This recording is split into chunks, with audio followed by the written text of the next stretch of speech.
PAC. PAC Silica. PAC. Ay nako, PAC Silica. Maganda to, maganda tong kay Jace. Jace Soup na ginawa nyo. Everybody's talking about PAC Silica. So, explain ko sa inyo to in Tagalog para malaman nyo kung ano talaga to. 'Di ba? Magaling kayo sumayaw pero dapat may alam din kayo rito sa mga ganitong current events dahil maapektuhan tayo nito. Pero sabi ko nga sa inyo, critical thinking, marami akong tinignang video sa buong mundo tungkol dito sa PAC Silica Initiative. PAX, P-A-X, means peace. No? Silica means silicon, the base material of electronic ICs, integrated chips, integrated circuits. So yung mga electronics natin, nagagawa yan using silicon, kaya silica. Peace, silicon. No? So yun ang na-invento nilang word. Ano ba itong PAC Silica natin? PAC Silica is the initiative of the US-led coalition. US, gumawa ng grupo. Sabi, tara magsama-sama tayo para gumawa tayo ng data centers. No? Di ba sinabi ko na sa inyo noon, AI, danger. Whoever controls the information controls the world. Sino ang pinakamalaking may hawak ng data center dito na ginagamit na nga nila sa hacking at saka sa terrorism, no? Hindi ko naman sinasabing lahat 'yun, pero sa hacking sigurado. Tsaka sa manipulation ng mga tao dahil nakikita nyo naman sunod-sunuran lahat ng mga taong nasa apps nila, no? Sa mga apps nila sunod-sunuran. Kung anong pinagagawa mga challenges ginagawa naman, no? So yung kabilang bansa, yung nananakop sa atin, yung gustong manakop ng mga properties natin at naglalagay sila ng mga tao nila dito sa bansa natin. Yon ang pinakamalaking AI data center dito sa mundo. Ngayon, kailangan kalabanin natin yon, pero hindi kayang kalabanin ng isang nation. Yung mga ayaw sa mga style nila, no? Sa kanilang mga pananakop, sa mga kanilang hindi sumusunod sa batas ng mundo, sa napagkasunduan. So, nangyari, sama-sama itong PAC Silica. 23 countries before, pero ngayon nasa 30 countries na. Parang coalition of the willing initiative to. No? So, kailangan sumali tayo dito dahil kakampi natin ang mga sumali dito. Coalition nga ito eh. Kumbaga magtutulungan tayo laban sa iisang mapanakop. Yun ang simula nito. No? So, nakalagay dito, magtulungan tayo, ganyan. Ano bang hina-hosting natin? Ang tinaya dito is 4,000 hectares, no? Malaki to, malaki. Hindi ito basta-basta isang building lang o isang facility. Malaki yung 4,000 hectares, no? Parang kung alam niyo yung football field, nasa 2,000 plus na football fields, ganun kalaki. Talagang, walang puno. Parang malaking warehouse. Ngayon, sa buong mundo, tinitingnan natin sa buong taon, nakakaperwisyo siya dun sa lokalidad. Unang-una sa tubig. Itong mga computer na to ay malakas kumain ng tubig at kailangan yung potable drinking water, yung puro. Hindi pwedeng yung galing sa kanal o galing sa ilog. Kung kukunin mo yung sa ilog, di ganun din, ubusin din niya yung tubig natin, yung water table. Matakaw to talaga. Kaya ang style dito, yung style ng mga mayayamang tao, dalhin to sa tabing dagat or kukuha na lang ng tubig sa dagat tapos tatanggalin yung salt desalination kagaya na ginagawa sa Saudi Arabia. Kinukuha nila yung tubig dagat tapos yun ang ginagamit nila kasi kailangan ma-cycle sana to yung tubig. Parang sa kotse, di ba? May radiator tapos may cooling. Ito hindi pa nila na ma-master, no. Pag nilalabas nila para sa cooling yung tubig nag-evaporate kasi umiinit eh. So 80% nag-evaporate into steam, no.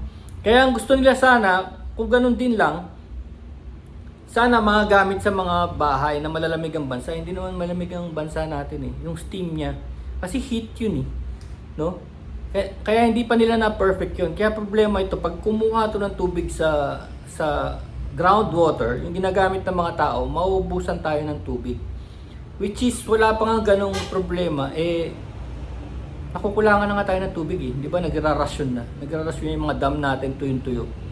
Hindi pa natin kaya to. Hindi pa kaya ng mga Pilipino to.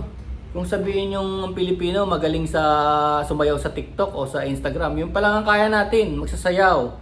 No? Hindi pa na, kahit na AI world na, hindi pa natin kayang mapanagot yung mga corrupt. No?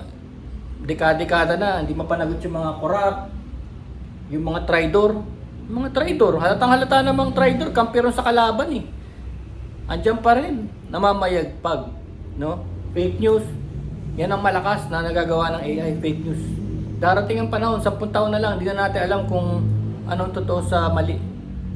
Kokontrolin na nila yung information kung ano ang gusto nilang gawin. Pati history. Lahat mawawala. Kokontrol. Kaya hindi mo napapansin, Hindi mo napapansin, baligtad na, Kung sino yung magaling, yun ang hindi pinapansin. Kung sino yung ubod ng bobo, siyang bida. Siyang sinasamba. Di ba nakita niyo yung pagkabaligtad? No? May kausap ka, ang ganda-ganda ng usapan niyo, tapos biglang bukas sasabihin, napakasama mong tao, bagsak ka, o kasumama sa amin.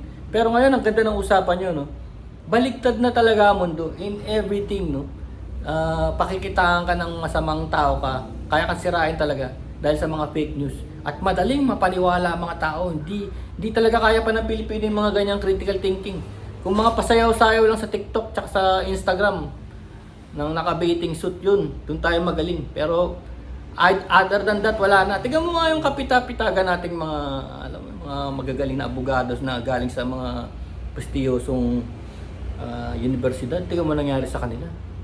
Nasali rin sa dark side, no?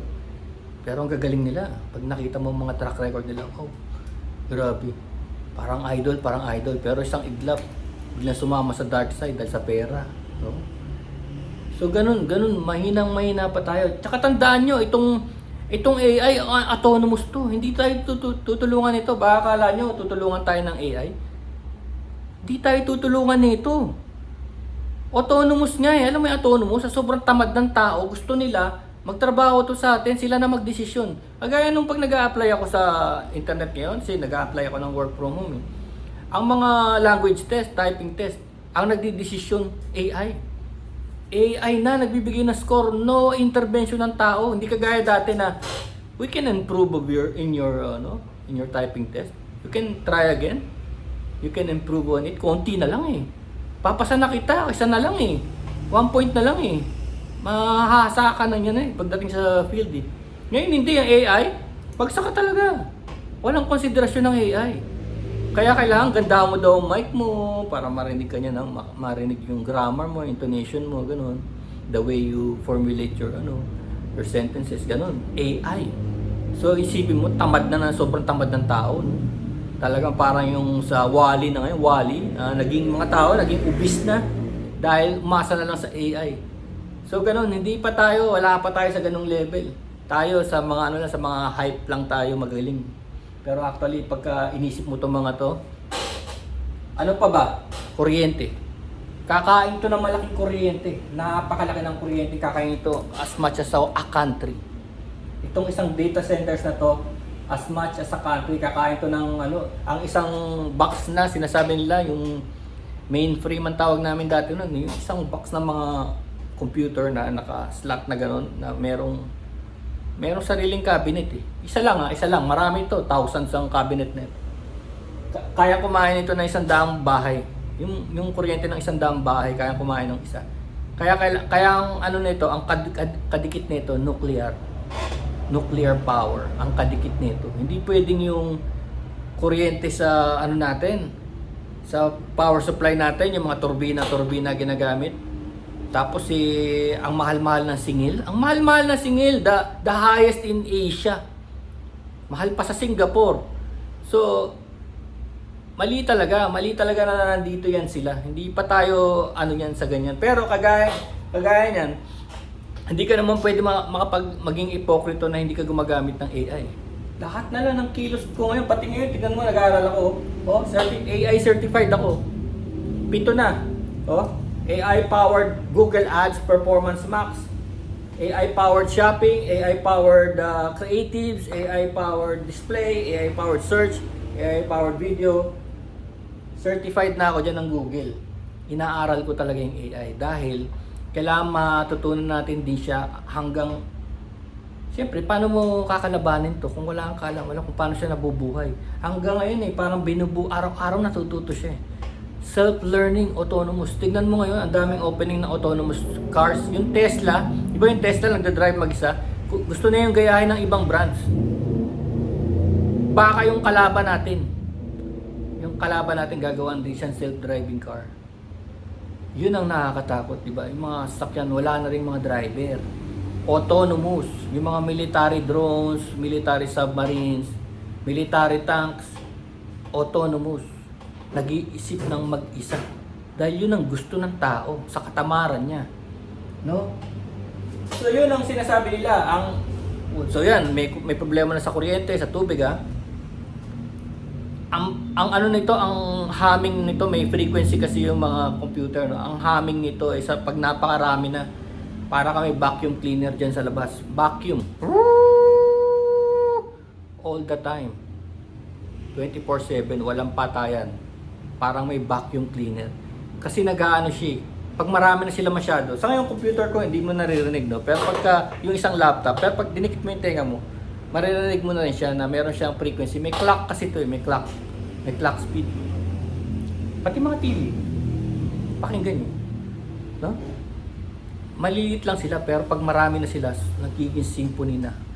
Sakit, mababaliw ka, ma-high blood ka, ma-heart attack ka. Dahil kailangan ng tao ng katahimikan eh. Kaya nga tayo, di ba, may curfew sa mga karaoke. No? Alas 10 lang. Kasi pagka tuloy-tuloy yun, mababaog ka na nun. No? So yun ang mga problema ng Backsilica. Kaya lang, gumagamit nga kasi tayo eh. Di ba?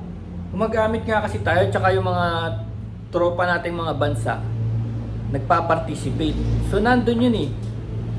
Nandun yung dilema nun. Tsaka alam mo sa ibang bansa nagrereklamo sila, nagka-class act suit sila, lalo na sa mga desert countries, sa US, no? Ang solusyon lang nung kumpanya, ang solusyon ng kumpanya ano daw, tatahimik na lang daw sila at gusto nyo, bilhin na lang namin yung lupa nyo. Lumipat na lang kayo. Parang ganun. Ganun na lang ang pinaka-ano nila. Bibilin namin yung property nyo. Lumipat na lang kayo sa ibang lugar. Isipin mo yun. Sila ang dayo. Paalisin ka. So, didiretso yan eh. Magmimina rin ng mga silicon dito. Magmamanufacturing hindi lang basta AI to. Gagawa tayo ng AI chips. Data centers. Of course, meron naman dito sa sukat yan mga Amcor Anam, no? Amcor Anam Pilipinas. Gumagawa yan ng mga chips din eh. Pero small scale, mga ilang piraso lang. Pero ito kasi, nandito na rin kasi yung center. Kaya, alam mo kung anong solusyon ko dyan? Dapat hindi sobrang laki muna eh. Dapat trial muna eh. Dapat maliit muna. Tapos nandun sa kasunduan na pwede silang palisin pagka may disaster talaga. Pag na-tamper nga yung water table or talagang nag-shutdown na yung kuryente. Kasi unang-una, hindi pa naman tayo pumapayag sa nuclear dito eh. Wala pa naman tayong nuclear power plant. Although sa ibang bansa ngayon, bumalik na sila sa nuclear. Ginagamit na nga nila sa warfare yung iba, meron ng mga alam mo mga satellites natin, kaya umaabot siya ng Pluto. May mga maliliit na nuclear na yan eh. Nuclear plants eh. Tapos yung mga submarines, pinaparada na lang sa pagbulok na yung submarine, iniiwan na lang sila ng dagat. 25 years na may kuryente pa. Ganun na nuclear eh. Nuclear fusion eh. Parang may pagka-power of the sun yun eh. Malakas siya talaga. Kaya nainganyo yung mga tao. Pero pag nagkakaroon ng disaster, kagaya sa Japan, sa Fukushima, di ba, nung tidal wave yung planta, hanggang ngayon. Kasi alam nyo, tignan nyo to pagka nag-leak ang nuclear kasi 25,000 years. Tandaan nyo, 25,000 years. Parang sinabi mo ng worthless na yung lupain. Wala nang titira dyan. Yung mga tao titira dyan, magkaka-cancer. Yung sa Ukraine, Pripyat, 1980s pa yun, 1980s. 1984, ganyan, 1986. Yung nuclear disaster sa Pripyat. Oh, hanggang ngayon, hindi malapitan. May radiation pa rin. 86 pa yun. Anong ginawa nila? Nilagyan nila ng sarcophagus. Alam mo yung sarcophagus? Nilagyan ng bahay, parang tent. Parang tent na wala namang magagawa yun. Alam nyo, radiation, maski robot na apektuhan eh. Maski robot, alam mo yun, parang meron kang, yung robot nagkakaroon din ng anxiety. Kasi may frequency ini-emit yung mga yung mga radiated materials kagaya ng iridium ganun. Pati mga robot di makalapit dun sa area para linisin. Di ba no? Medyo tanga ang tao no. Bakit tayo ma-handle ng mga ganyang materials na hindi naman natin maintindihan? Ginagamit lang natin panggera. So, hindi pa tayo pwede dyan. Hindi tayo pwede dyan. Pang TikTok lang tayo. Tsaka Instagram. Tama to. Basahin ito. Ano? Kailangan dyan, bago nila ituloy ito. Ito sa malita sinasabi kong small scale. Let's say 1 hectare. Small scale muna. Gawa nyo ng self-sustaining water facility. Water. Hindi pa pwedeng 100% cooling. Hindi pa na-invento yun. Ini-invento pa lang. 80% nag-evaporate dun sa closed loop water system. Tapos, yung kuryente. Dahil wala nga tayong nuclear, kailangan maging solar yan. Pero grabe yun. Grabe yun. Kasi pag nag-solar ka ng ganyang kalaki, ang lalaki ng battery nun. Ang pinaka talaga niyan, nuclear. Diba? Mahirap timbangin, Ang hirap timbangin. Small scale muna. Yun muna. Let's try it. Huwag bigla-bigla na ganyan. Grabe, tignan mo kung ilang hektarya, oh.